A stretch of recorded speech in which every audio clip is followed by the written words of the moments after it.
অভিষেক ব্যানার্জি তৃণমূলে রদবদলের আগে অভিমতেই বাস্তবায়িত বীরভূমে, বাকি এলাকায়ও মূল সূচক লোকসভার ফল। অভিষেকের রাজনৈতিক দর্শন, হয় পারফর্ম করো, না হয় পথ ছাড়ো। সেই দর্শন থেকেই বীরভূমে কোর কমিটি রেখে দেওয়ার পক্ষে ছিলেন তিনি। কারণ অনুব্রতহীন বীরভূমে 2টি আসনই জিতিয়েছে কোর কমিটি।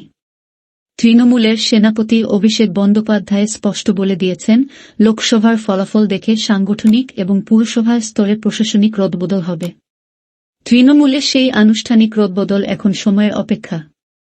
তবে ইতিমধ্যেই বীরভূমের সাংগঠনিক অভিষেক মডেল বাস্তবায়িত হয়ে গিয়েছে, যা দেখে তৃণমূলের অন্দরে অনেকেই মনে করছেন বাকি জেলাগুলিতেও ওই মাপকাঠিতেই রদবদল হবে। বীরভূমের জেলা সভাপতি পদে বহাল রয়েছেন অনুব্রত মণ্ডল। গরু পাচার মামলায় তিনি গ্রেফতার হওয়ার পরেও তার সেই পদ যায়নি। দলের সর্বময় নেত্রী মমতা বন্দ্যোপাধ্যায় অনুব্রত সম্পর্কে যা যা বলেছিলেন তা থেকেই স্পষ্ট হয়ে গিয়েছিল, পার্থ চট্টোপাধ্যায়ের সঙ্গে তাকে একই বন্ধনীতে ফেলছে না দল। অনেকের ধারণা ছিল জামিনে মুক্ত অনুব্রত আগের মতোই জেলা সংগঠনের রাশ নিজের হাতে নিয়ে নেবেন। কিন্তু দেখা গেল জেলা সভাপতি পদে তাকে রাখলেও অনুব্রতকে কোর কমিটির সঙ্গে জুড়ে দেওয়া হয়েছে।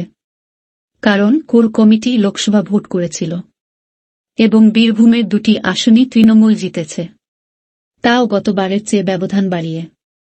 গত 7 নভেম্বর অভিষেক একান্ত আলোচনায় জানিয়েছিলেন তার ব্যক্তিগত মত হল বীরভূমে কোর কমিটি থাকুক। সেক্ষেত্রে অনুব্রতের ভূমিকা কি হবে সেই প্রশ্নে অভিষেকের বক্তব্য ছিল, কোর কমিটিকে পরিচালনা করবেন অনুব্রত।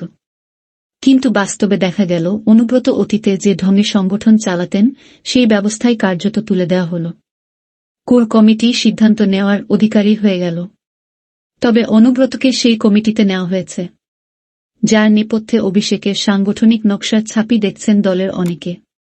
জেলার রাজনীতির প্রেক্ষিতে এই বিষয়টিকে অনেকে অনুব্রতের বিরোধী হিসাবে পরিচিত কাজল শেখের ক্ষমতা বৃদ্ধি হিসাবে দেখছেন অনেকে। যদিও কাজল বলেছেন, কেষ্টদা আমার রাজনৈতিক গুরু।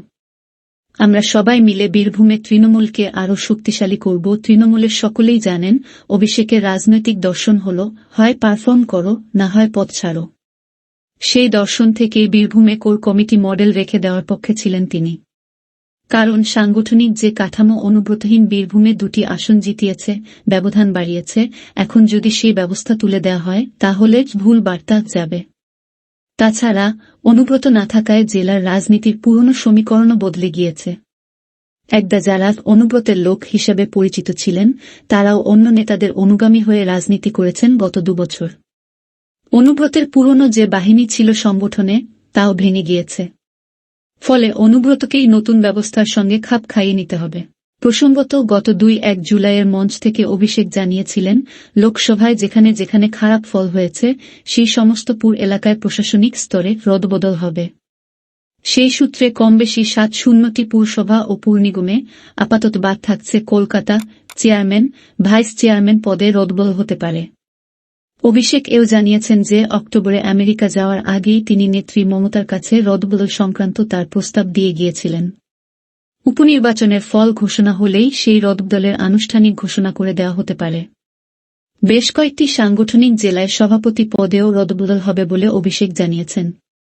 তবে সেই রদবদলে শুধু লোকসভার ফল সূচক নাও হতে পারে। বয়স বা শারীরিক কারণেও কয়েকটি বদলের সম্ভাবনা রয়েছে। তবে মৌলিক মাপকাঠি যে লোকসভার ফল তা বীরভূমে কোর কমিটির ক্ষমতা বৃদ্ধি প্রমাণ করে দিয়েছে।